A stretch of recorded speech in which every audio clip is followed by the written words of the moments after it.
감옥에서 찬양을, 회당에서 말씀을. 사도행전 16장 16절에서 17장 15절 강해 설교. 1. 서론, 유럽의 흙 위에 심긴 복음. 누가가 처음 우리라는 단어를 쓴 것은 드로아에서였습니다.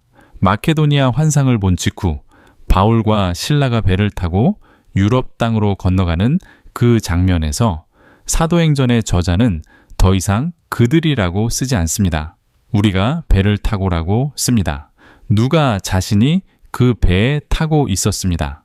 복음이 유럽으로 건너가는 그 역사적인 항해를 그는 두 눈으로 직접 목격했습니다. 이것이 사도행전의 놀라운 특성입니다. 누가는 전해 들은 이야기를 기록한 것이 아닙니다. 그는 목격자입니다. 빌립보에서 귀신이 쫓겨나는 것을 보았고 바울과 실라가 매를 맞는 것을 보았을 것이며 한밤중 지진이 나고 감옥 문이 열리는 소식을 들었습니다. 그 모든 현장 한가운데에 누가가 있었습니다. 사도행전 16장 16절부터 17장 15절은 유럽 선교의 첫 번째 격전지들을 보여줍니다. 빌립보, 데살로니가, 베로야, 이 세 도시에서 복음은 강렬하게 전파되었고 강렬하게 저항받았습니다. 귀신의 방해, 기득권 세력의 시기, 거리를 가로지르는 폭도들, 그 모든 것에도 불구하고 복음은 심겼습니다. 교회가 세워졌습니다. 생명이 구원받았습니다. 이 이야기를 세 장면으로 따라가 보겠습니다. 2. 빌립보, 감옥이 예배당이 된 밤.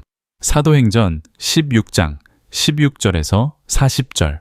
바울 일행이 기도처로 향하던 어느 날 뒤에서 목소리가 들려옵니다.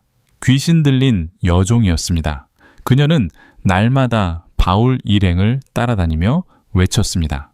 이 사람들은 지극히 높은 하나님의 종으로서 구원의 길을 너희에게 전하는 자라. 사도행전 16장 17절 말씀입니다. 이 말은 사실이었습니다. 그러나 그것이 문제였습니다. 귀신의 입에서 나오는 진실은 복음의 순수성을 오염시키는 도구가 됩니다.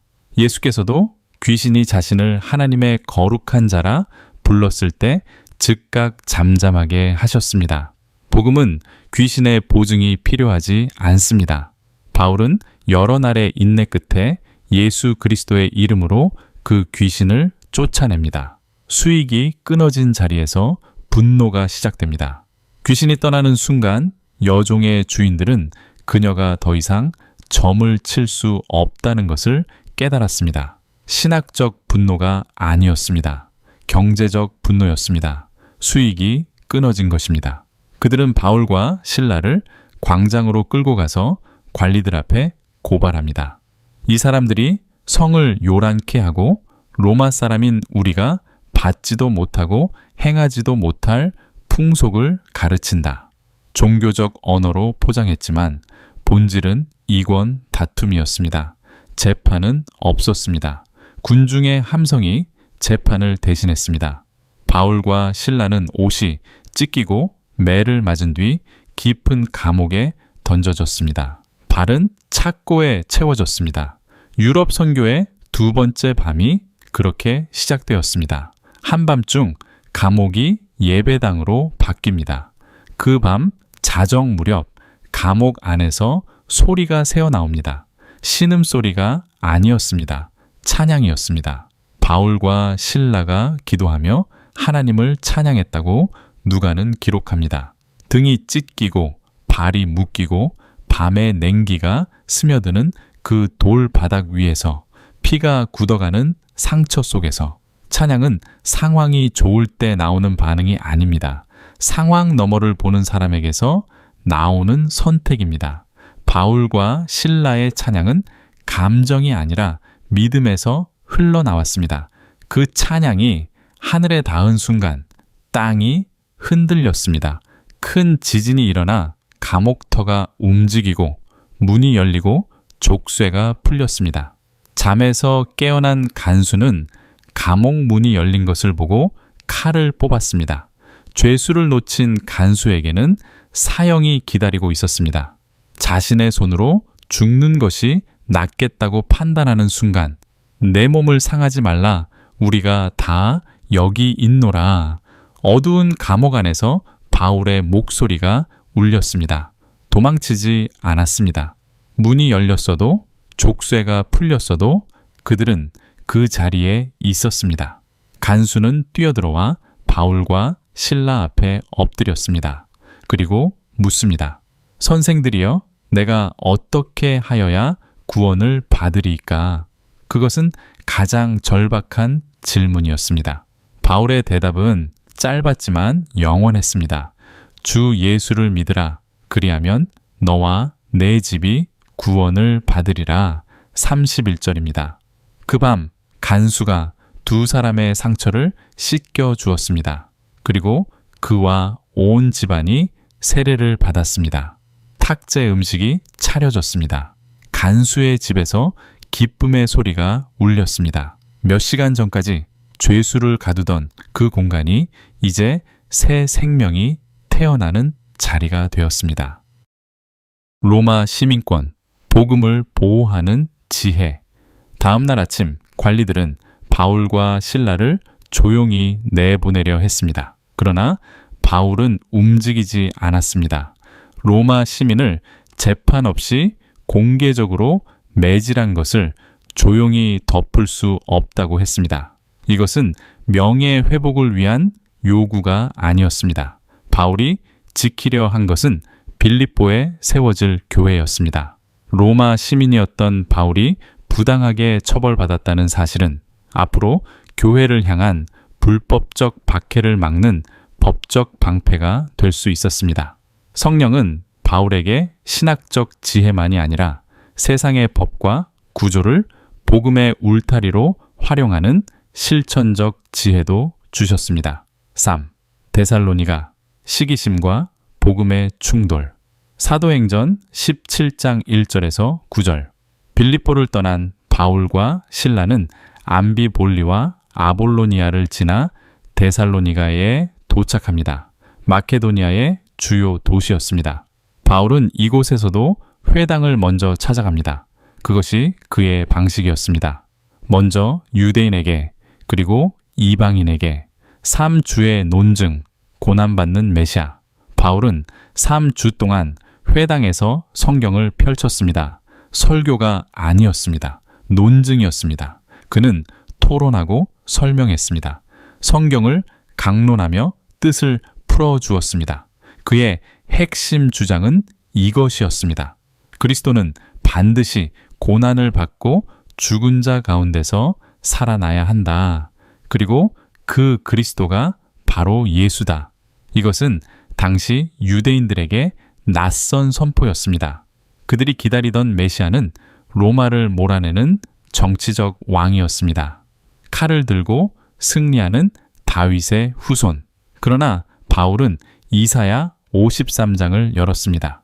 멸시받고 고난받는 하나님의 종, 채찍에 맞고 상한 그분으로 우리가 나음을 받는다는 그 구절을, 메시아의 길은 영광이 아니라 십자가였습니다. 그리고 그 십자가는 우연이 아니라 하나님의 계획이었습니다. 복음을 전한다는 것은 사람들이 듣고 싶어 하는 말을 하는 것이 아닙니다. 그들이 반드시 들어야 할 진리를 논증하고 설득하는 것입니다. 바울의 설교는 언제나 성경에서 출발했습니다.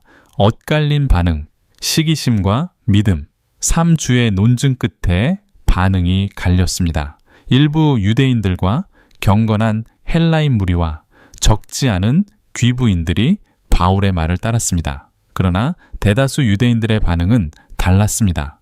누가는 그 감정을 정확히 짚습니다. 시기가 가득하여 신학적 반대가 아니었습니다. 자신의 영향력과 기득권이 위협받는다는 느낌에서 온 감정적 반응이었습니다. 시기심에 불붙은 유대인들은 불량배들을 모아 도시를 소란케 했습니다. 바울이 머물던 야손의 집을 공격했지만 바울을 찾지 못하자 야손과 형제들을 끌고 관리들 앞에 갔습니다. 그들의 고소 내용은 아이러니하게도 복음의 핵심을 담고 있었습니다. 천하를 어지럽게 하던 이 사람들이 여기도 이름에 다 가이사의 명을 거역하여 이르되 다른 왕 곧 예수라 하는 이가 있다 하더이다. 6절에서 7절의 말씀입니다. 그들은 바울을 고소하려 했지만 오히려 복음을 선언해 버렸습니다. 예수는 왕이라고 선포한 것입니다.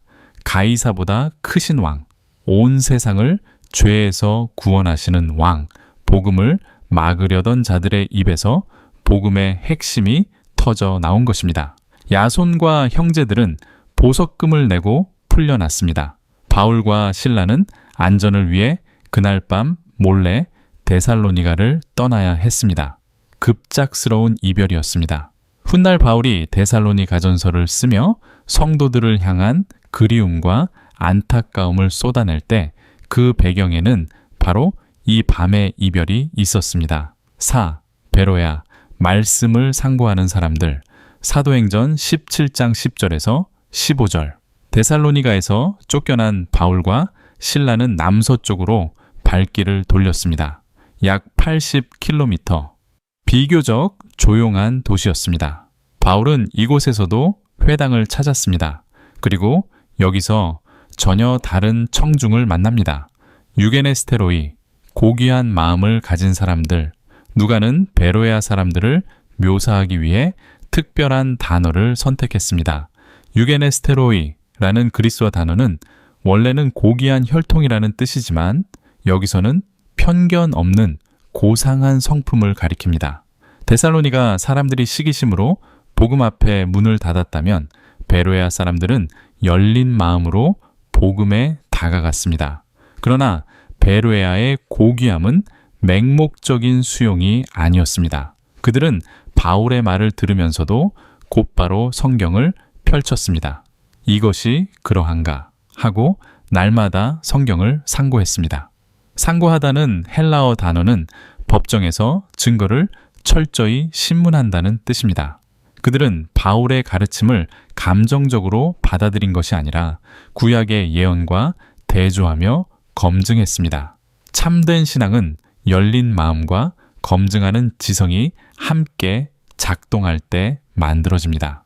베로야 사람들은 의심하지 않았습니다. 그들은 확인했습니다. 그리고 확인할수록 믿음이 깊어졌습니다. 그 결과가 12절에 담겨 있습니다.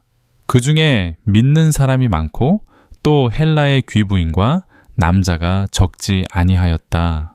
날마다 말씀을 상고하는 공동체에서 교회가 자라났습니다. 유대인과 이방인이 함께, 남자와 여자가 함께 말씀 위에 세워진 교회가 탄생했습니다. 집요한 추격, 그러나 복음은 남았다.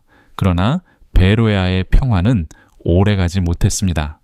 데살로니가의 유대인들이 소문을 듣고 베로야까지 따라왔습니다. 80km를 달려온 집요함이었습니다. 무리를 충동하여 소동을 일으켰습니다. 성도들은 바울을 급히 바닷가로 데려갔습니다. 아덴으로 가는 배를 태웠습니다. 실라와 디모데는 베로야에 남았습니다. 새로 믿은 성도들을 돌보기 위해서였습니다. 바울은 혼자 아덴으로 떠났습니다. 그가 남긴 메시지는 하나였습니다. 실라와 디모데가 속히 오라고. 혼자였지만 포기하지 않았습니다. 그리고 베로야의 교회는 남았습니다.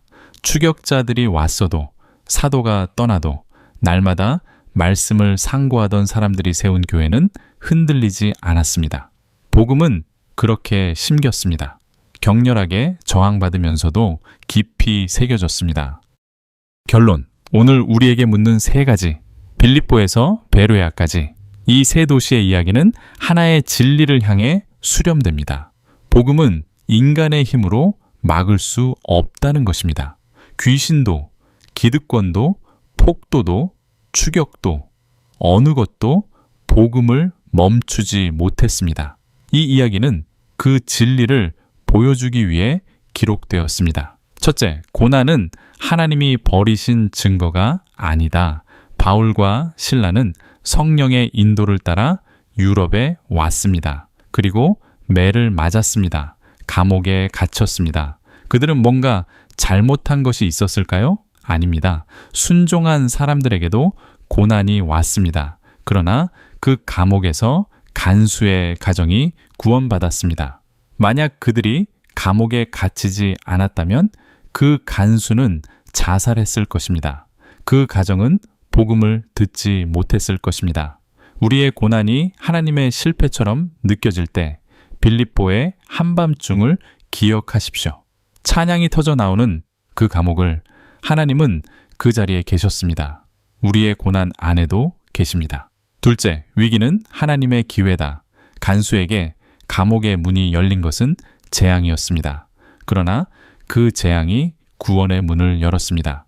데살로니가에서의 추방이 베로야의 부흥을 만들었습니다. 하나님은 인간의 계획이 무너지는 자리에서 당신의 계획을 세우십니다. 우리가 통제권을 내려놓는 그 순간 하나님이 일하실 공간이 생깁니다. 셋째, 말씀 위에 선 신앙이 흔들리지 않는다. 베로야의 교회는 사도가 떠나도 남았습니다. 추격자들이 와도 무너지지 않았습니다. 왜입니까? 날마다 말씀을 상고한 사람들이 세운 교회이기 때문입니다. 감정 위에 세워진 신앙은 쉽게 흔들립니다. 그러나 말씀 위에 세워진 신앙은 사람이 떠나도 상황이 바뀌어도 흔들리지 않습니다. 베로야 사람들의 자세가 오늘 우리에게 도전합니다. 날마다 성경을 펼치십시오. 날마다 상고하십시오. 주 예수를 믿으라. 그리하면 너와 내 집이 구원을 받으리라. 이 단순하고도 능력 있는 복음이 오늘도 달리고 있습니다. 감옥에서도 광장에서도 강가에서도 복음은 선포되고 있습니다. 말씀과 언제나 함께 하시는 저와 여러분이 되길 간절히 축원드립니다. 아멘.